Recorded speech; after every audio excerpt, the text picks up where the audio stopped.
বৃন্দ, পর্দার আড়ালের মা ও বোনেরা,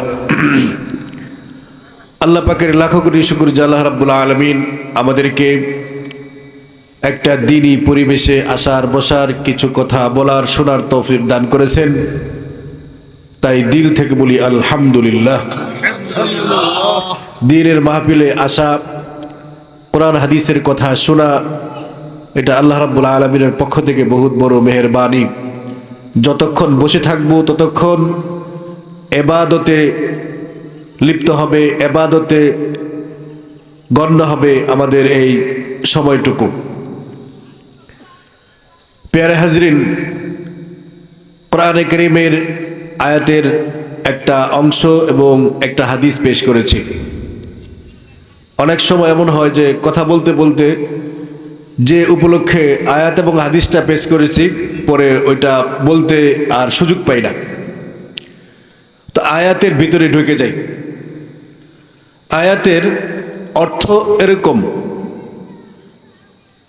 রাসূলুল্লাহ সাল্লাল্লাহু আলাইহি ওয়াসাল্লামকে আল্লাহ রাব্বুল আলামিন সাহাবায়ে কেরাম রাদিয়াল্লাহু আনহুমদেরকে জানাইতে বলেছেন, ওয়াইদা সাআলতুমুহুন্না মাতাআন, যখন তোমরা তাদের কাছে কোনো সামানা চাও, মানে নবীর বিবিদের কাছে যখন কোনো সামানা চাও, ফাসআলুহুন্না মিন ওয়ারাই হিজাব, তাহলে পর্দার আড়াল থেকে চাইবা।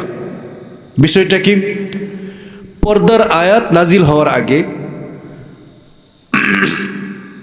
ইসলামের শুরুতেই একদিনেই পুরা কোরআন নাজিল হয়নি। কোরআনে কারীম নাজিল হয়েছে 23 বছরে। সবগুলো বিধিবিধান একদিনেই অবতীর্ণ হয়ে শেষ হয়নি, ক্রমে ক্রমে হয়েছে। শুরুতেই পর্দার বিধান ছিল না।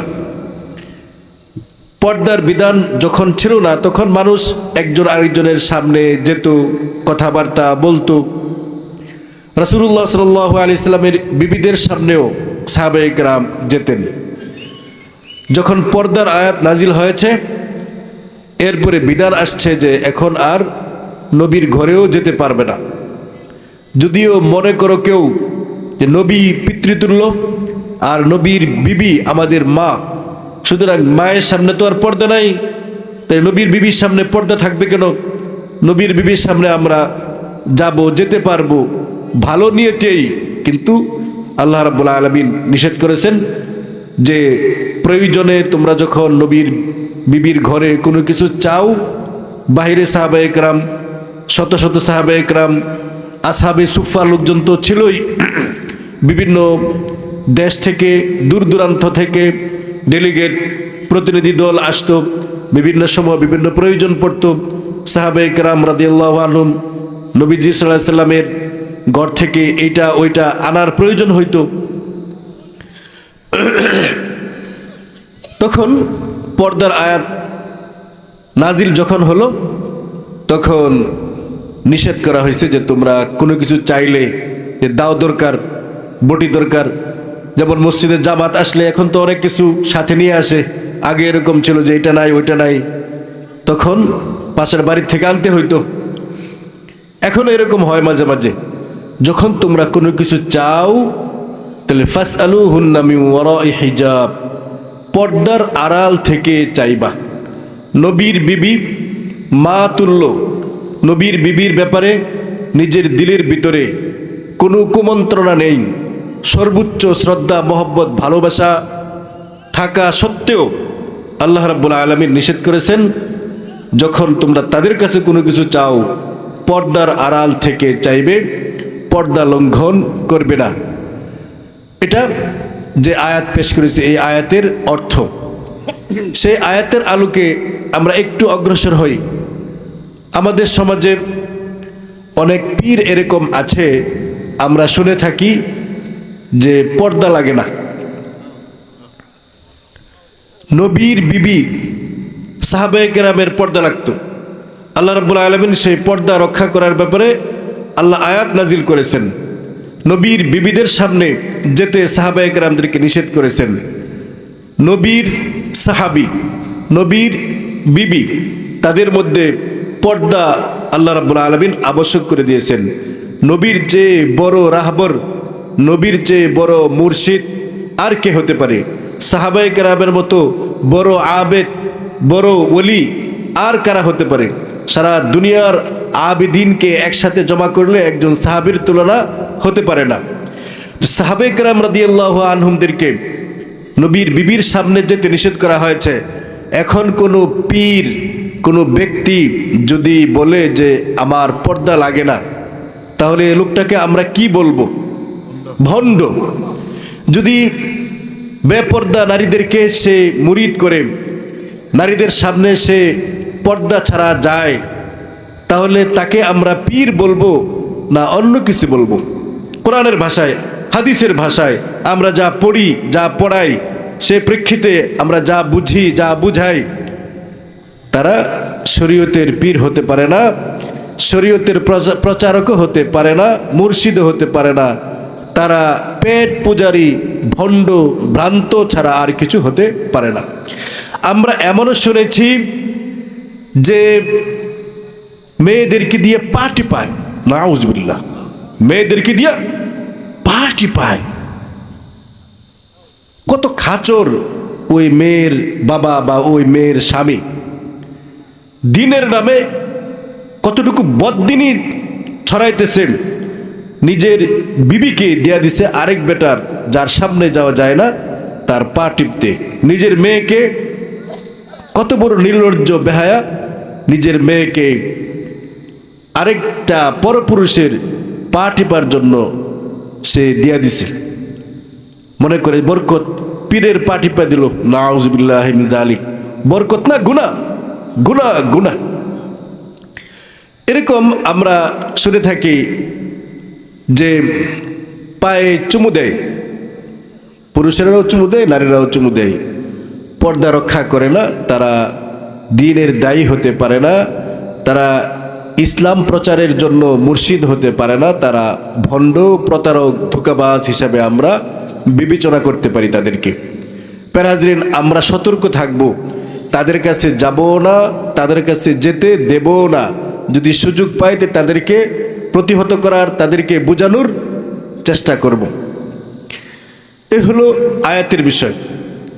তো আয়াতে স্পষ্ট করে পর্দা রক্ষা করার কথা আল্লাহ রাব্বুল আলামিন ঘোষণা করেছেন। মানুষের জীবনে একটা গুরুত্বপূর্ণ বিধান পর্দা। পর্দা ফরজ বিধান। পর্দা আমরা মনে করে থাকি যে শুধু মেয়েদের সাথে সম্পৃক্ত, না, পর্দা পুরুষেরও আছে। নাভি থেকে হাঁটু পর্যন্ত এই অঙ্গটুকু সর্বদা ঢেকে রাখতে হয়। গত কিছুদিন আগেও এ বিষয়ে কথা বলেছিলাম। নাভি থেকে নিয়ে হাঁটু পর্যন্ত, হয়তো সবাই শুনেননি, কেউ কেউ শুনতেও পারেন, মেয়েরা শুনেনি, মনোযোগ দিয়ে শুনেন। নাভি থেকে নিয়ে হাঁটু পর্যন্ত পুরুষের এই অংশটুকু সর্বদাই ডেকে রাখা ফরজ। ঘুম ভিন্ন কথা, ইস্তেঞ্জা ভিন্ন কথা, বিবি ব্যবহার ভিন্ন কথা। স্বাভাবিকভাবে মানুষের চোখের সামনে নাভি থেকে নিয়ে হাঁটু পর্যন্ত এই অংশটুকু খোলা যাবে না। কেউ যদি মাছের কাজ করে, যে আমি পানিতে কাজ করি, জালের কাজ করি, আমি লুঙ্গি পরে কেমনে করব, একটু নেংটি তো মারতে হয়।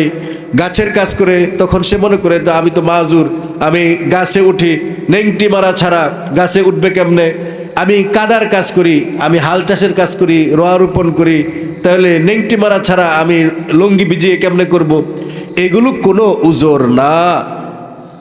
মাছের কাজ করি, গাছের কাজ করি, হাল চাষের কাজ করি, যে কাজেই করি না কেন, মিল ফ্যাক্টরিতে কাজ করি, নাভি থেকে নিয়ে হাঁটু পর্যন্ত এটা ডেকে রাখতে হবেই। যারা আমরা গাছের মাছের কাজ করি, লুঙ্গি পরে পড়া কষ্ট, কঠিন, একটা প্যান্ট আমরা কাইটা ফেলাইব, পায়জামা পরবো, নয়তো প্যান্ট পরবো, প্যান্টটা একটু নাভির নিচ পর্যন্ত যদি কাইটা ফেলাই, তাহলে আর এই সমস্ত কাজ করতে সমস্যা হবে না। যদিও আমার কষ্ট হয়, কিন্তু আল্লাহর হুকুম লঙ্ঘন করা যাবে না। পেরাজরিন, আর নারীদের মাথা থেকে নিয়ে পা পর্যন্ত পুরাটা দেহ নারীদের পর্দা। পরপুরুষের সামনে নারীরা বেপর্দা অবস্থায় যেতে পারবে না। একান্ত ভাই, বাবা, পুত্র, দাদা, নানা, মামা, চাচা, ভাতিজা, ভাগিনা, তাদের ছাড়া, যাদের সাথে বিয়ে হারাম, তাদের ছাড়া অন্যদের সামনে বেপর্দা অবস্থায় দেখা সাক্ষাৎ করা যাবে না। রাসূলুল্লাহ সাল্লাল্লাহু আলাইহি ওয়াসাল্লাম এক হাদিসে ফরমান, আল মারআতু আওরা, নারীরা হলো ডেকে রাখার বস্তু। আল্লাহ রাব্বুল আলামিন এভাবে বানাইছেন।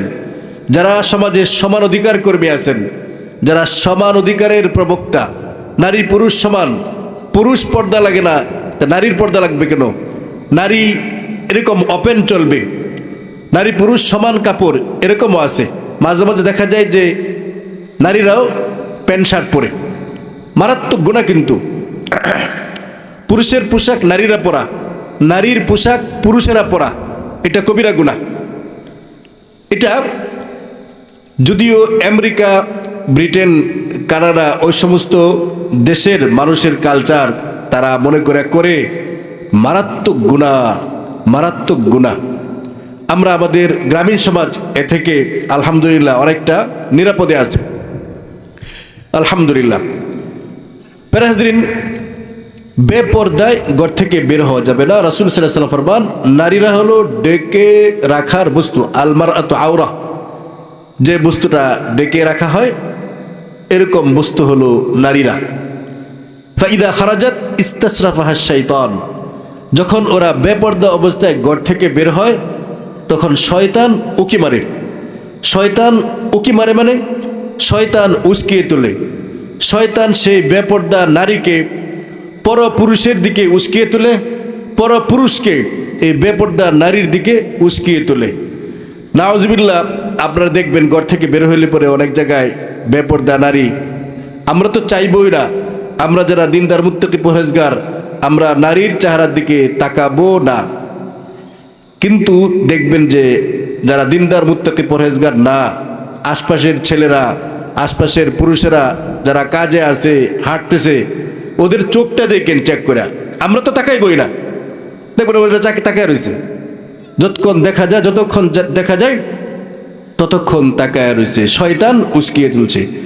ইদা খারাজাত ইস্তাশরাফাহা শয়তান, যখন ঘর থেকে বের হয় বেপর্দা অবস্থায় শয়তান উকি মারে, শয়তান পুরুষকে উস্কিয়ে দেয়। প্যারা হাজরিন, বেপর্দা নারী, এক হাদিস রাসূল সাল্লাল্লাহু আলাইহি ওয়াসাল্লাম ফরমান, আল মারআতু তুকবিলু বিসূরাতি শাইতানিন ওয়া তুদবিরু ফি সূরাতি শাইতানিন। বেপর্দা নারী, যে নারী পর্দা রক্ষা করে না, তার চেহারা, তার শরীরের অঙ্গ প্রত্যঙ্গ খোলা, সে নারীটা যখন ঘর থেকে বের হয় তখন সে আসলে কোথাও যখন যায় তখন সে আসা অবস্থায় শয়তানের শুরুতে আসে, যাওয়া অবস্থায় শয়তানের শুরুতে যায়। তুকবিলু ফি সূরাতি শাইতানিন, সে আগমন করে শয়তানের শুরুতে। ওয়া তুদবিরু ফি সূরাতি শাইতানিন, সে যখন পশ্চাৎগামী হয়, চলে যায়, তখনও সে শয়তানের শুরুতে যায়। এখানে রাসূল সাল্লাল্লাহু আলাইহি ওয়াসাল্লাম শয়তানের সাথে তুলনা করেছেন। আসলে তো বেটি, আসলে তো আমার পাড়া প্রতিবেশী কন্যা, শয়তান তো না। কিন্তু রাসূল সাল্লাল্লাহু আলাইহি ওয়াসাল্লাম শয়তান বলেছেন। কেন শয়তান বলেছেন?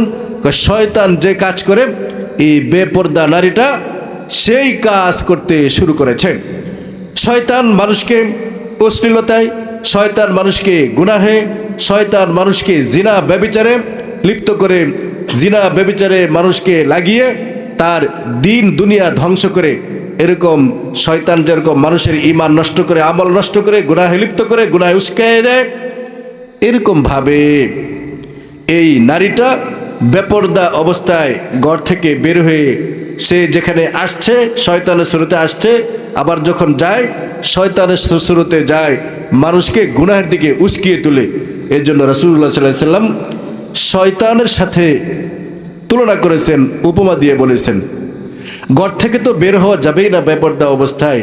আরেকটা কথা ভুলে যান, ঘর থেকে বেপর্দা অবস্থায় তো বের হওয়া যাবেই না।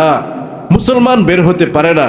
যারা আল্লাহ আখিরাতে বিশ্বাসী, আল্লাহকে মহব্বত করে, রাসূল সাল্লাল্লাহু আলাইহি ওয়াসাল্লামকে মহব্বত করে, ইসলামকে মহব্বত করে, আখিরাতে বিশ্বাসী, জান্নাত চায়, জাহান্নাম থেকে বাঁচতে চায়, তারা বেপর্দা অবস্থায় ঘর থেকে তো বের হতে পারেই না। এখন দেখা যায় যে পুকুরে, ওপেন খোলা পুকুরের ঘাটে মেয়েরা গোসল করে। নাউজুবিল্লাহ, সবাই বলেন নাউজুবিল্লাহ, সবাই বলেন নাউজুবিল্লাহ। ওপেন খোলা পুকুরে, এরপরে একটা ঘরের ভিতরে যদি পুকুর থাকে, জঙ্গলের ভিতরে যদি পুকুর থাকে, তাহলে তো একটা কথা আছে যে আচ্ছা নিজ এরিয়াতে আছে, এটাও ঠিক না। কিন্তু রাস্তার পাশে পুকুর, সেই পুকুরের ঘাটে নারীরা যদি গোসল করে, তাহলে খোলামেলা, পর্দা নাই, বেড়া নাই, আওড়া নাই, তাহলে মনে করেন এই গোসলটা কয় নম্বর গোসল হইতেছে? নাউযুবিল্লাহি মিন যালিক, নাউযুবিল্লাহি মিন যালিক। নিজেও গুনাহগার হইতেছে, আর রাস্তা দিয়ে শত শত মানুষ যাচ্ছে, তাদেরকেও গুনাহগার বানানো হচ্ছে। হাদিসে আসছে, রাসূলুল্লাহ সাল্লাল্লাহু আলাইহি ওয়াসাল্লাম ফরমান, লাআনাল্লাহুন নাযিরা ওয়াল মানযুরা ইলাইহি, যে দেখে এবং যাকে দেখা হয়, যে দেখে এবং যাকে দেখা হয়, উভয়ের উপরে আল্লাহর অভিশাপ, আল্লাহর লানত। তাহলে কখনো গোসল ছাড়া থাকবো, পুরুষের মাধ্যমে পুকুর থেকে পানি ঘরে এনে গোসল করব। এখন তো টিউবওয়েলের যুগ, মোটরের যুগ, পুকুরে গোসল করার প্রয়োজন পড়ে না। কিন্তু একটা বদভ্যাস মনে হয়, বদভ্যাস এক, আরেকটা মনে হয় যে মুসলমান, যে এটা মনে হয় না আর কি, মনে হয় যে এটা নাম কাওয়াজতে মুসলমান আর কি, মুসলমানের যে কিছু কাজ আছে এটা বিশ্বাস করতে রাজি না। এই যে সে নিজেকে দেখাচ্ছে, সে নিজেও অভিশপ্ত, আর যারা দেখছে তারাও অভিশপ্ত। এখন যারা দেখছে, চোখে যদি পড়ে যায়, আমি আপনি রাস্তা দিয়ে যাচ্ছি, আমার চোখের সামনে যদি এরকম বেপরদা নারী পড়ে যায়, হয়তো চলন্ত অবস্থায় বা গোসল করতেছে বা এমনই বসা অবস্থায়, তখন মাসআলা কি? হযরত জারির বিন আব্দুল্লাহ রাদিয়াল্লাহু আনহু রাসূল সাল্লাল্লাহু আলাইহি সাল্লামকে জিজ্ঞেস করেছিলেন, আর নাজরিল ফুজাআহ, তাৎক্ষণিকভাবে যে দৃষ্টি পরনারীর দিকে পড়ে যায়, এই প্রসঙ্গে কি করণীয়? রাসূল সাল্লাল্লাহু আলাইহি সাল্লাম তিনাকে বলেছেন, ফাআমারানি আন আনসারিফা বাসারি। রাসূল সাল্লাল্লাহু আলাইহি সাল্লামকে আমি জিজ্ঞেস করেছিলাম, হঠাৎ যে চোখে পরনারী পড়ে যায়, সে ব্যাপারে আমার করণীয় কি? রাসূল সাল্লাল্লাহু আলাইহি সাল্লাম আমাকে আদেশ করেছেন যে তাৎক্ষণিকভাবে তোমার চোখটা ফিরিয়ে নেবে। গোসল করা অবস্থায় থাকুক, পুকুরের ঘাটে থাকুক, রাস্তাঘাটে থাকুক, দোকানের পাশে থাকুক, যদি এরকম বেপরদা নারী আমার চোখের সামনে পড়ে যায়, তাহলে সর্বপ্রথম কাজ হলো আমার চোখটাকে সরিয়ে নেওয়া। আমার চোখটাকে যদি সরিয়ে নেই, তাহলে আমি গুনাহ থেকে নিরাপদ হয়ে গেলাম। হযরত আলী রাদিয়াল্লাহু আনহুকে রাসূলুল্লাহ সাল্লাল্লাহু আলাইহি ওয়াসাল্লাম বলতেছেন, ইয়া আলী লা তুতবিইন নাজরাতান নাজরা ফাইন্না লাকাল উলা ওয়া লাইসাত লাকাল আখিরাহ। হে আলী, যখন পরনারী তোমার চোখের সামনে পড়ে যায়, তখন অনিচ্ছা সত্ত্বে যে দৃষ্টিটা হয়েছে ওইটা মাপ, ওইটা গুনাহ হবে না। গুনাহ তো দিলের সাথে সম্পর্ক, গুনাহটা কিন্তু দিলের সাথে সম্পর্ক। যেহেতু তোমার অনিচ্ছা সত্ত্বে চোখের সামনে পড়ে গেছে, তুমি রাস্তা দিয়ে হাঁটছো, চলছো, তোমার ইচ্ছা ছিল না দেখার, এরপরে তোমার চোখে পড়ে গেছে, এটা গুনাহ না। কিন্তু পরের বার যদি তুমি তাকাও, মজা লাগাও, মজা লাগানোর জন্য, নফসানি খাহেসাতের জন্য তুমি যদি তাকিয়ে থাকো, তাকারু লম্বা করো অথবা আবার তাকাও, তাহলে ওইটা হবে গুনাহ, ওইটা তোমার জন্য হালাল না, জায়েজ না। তো এরকমভাবে যদি আমার চোখের সামনে পড়ে যায়, আমার কাজ হলো যে চোখটাকে সরায় নেওয়া। এক হাদিসে আসছে, কেউ যদি কোনো নারীর সৌন্দর্য তার চোখে পড়ে যায়, অতঃপর আল্লাহর ভয়ে তার চোখটাকে ফিরিয়ে নেয়, আল্লাহ রাব্বুল আলামিন এর বদলায় তার দিলের ভিতরে ঈমানি মজা দান করেন, ঈমানি নূর দান করেন, ঈমানি মজা দান করেন। চোখে হঠাৎ যেন না পড়ে ইসলাম কত সতর্ক করেছে। কোরআনে কারীমের এক আয়াতে আল্লাহ ফরমান, ইয়া আইয়ুহাল্লাযীনা আমানু লা তাদখুলু বুয়ুতান গায়রা বুয়ুতিকুম হাত্তা তাস্তানিসু ওয়া তুসাল্লিমু আলা আহলিহা। যেন আমার অনিচ্ছা সত্ত্বেও আমার চোখটা পরনারীর দিকে বেপরদা অবস্থায় কারো দিকে না পড়ে, ঘরে আছে নারীরা, সেই ঘরে যেন আমার চোখটা না পড়ে, এজন্য ইসলাম সতর্ক করেছে, কোরআন সতর্ক করেছে। যদি তোমরা কারো বাড়িতে যাও, কারো বাড়িতে তোমার প্রয়োজন পড়ে, তাহলে সেই বাড়িতে সেই ঘরে প্রবেশ করতে পারবা না অনুমতি ছাড়া এবং সালাম দেওয়া ছাড়া। সালাম দিয়ে অনুমতি নিয়ে এরপরে ঘরে প্রবেশ করবে। সেই সালামের সেই অনুমতির উদ্দেশ্য হলো যেন ঘরে যারা আছে তারা যেন সতর্ক হয়ে যায়, তারা যেন পর্দায় চলে যায়, কাপড় চোপড় যদি তাদের কম থাকে গায়ে দ্রুত যেন কাপড় পরতে পারে অথবা আড়ালে চলে যেতে পারে।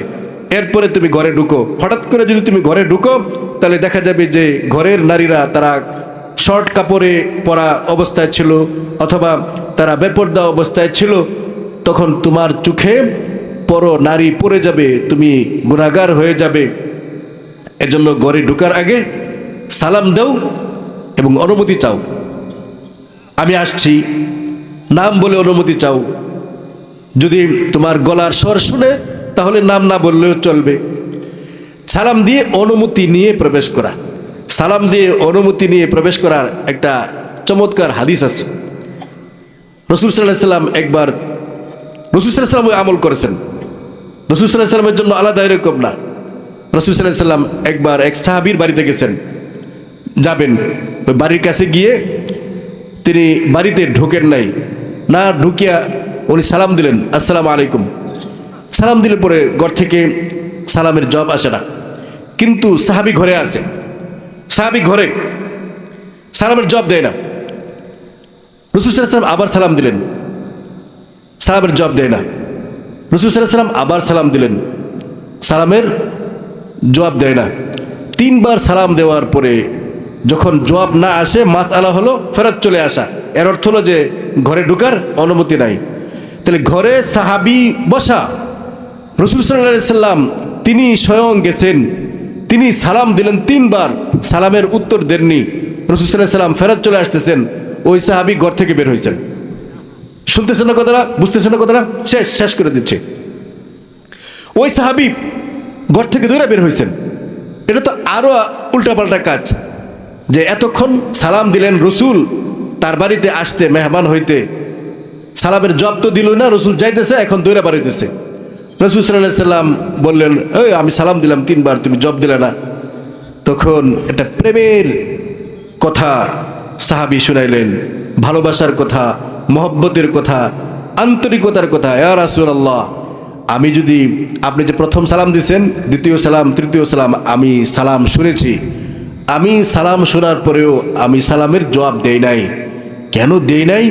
আমি প্রথমবার যদি সালামের জবাব দিতাম তাহলে তো আসসালামু আলাইকুম রহমতুল্লাহ, আপনি বলছেন আল্লাহর পক্ষ থেকে, আপনি নবী, মুস্তাজাবুদ দাওয়া, আপনার দোয়া মকবুল, কবুলযোগ্য, আপনি বলছেন যে ও বাড়িওয়ালা